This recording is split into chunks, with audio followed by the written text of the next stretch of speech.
Para sa mga botante nag-aalala kung saang presinto sila boboto sa darating na 2025 midterm elections, pinadali ng Commission on Elections ang paghahanap sa lokasyon ng pagbobotohan ninyo. Sa pamamagitan ng Precinct Finder, machi-check na yan online.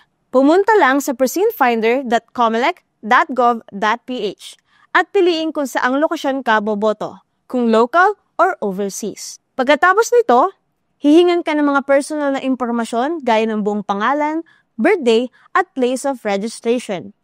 Malalaman din dito kung aktibo ka pang botante o hindi. Ang 23 anyos na estudyanteng si Erica, first time daw boboto.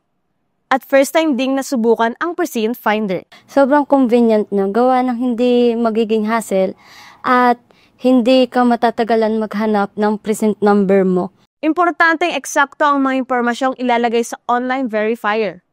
Dahil kung may mali sa mga in-encode, ito ang lalabas sa system. Tiniyak naman daw ng COMELEC na handa sila sa anumang uri ng pang-hack sa kanilang website.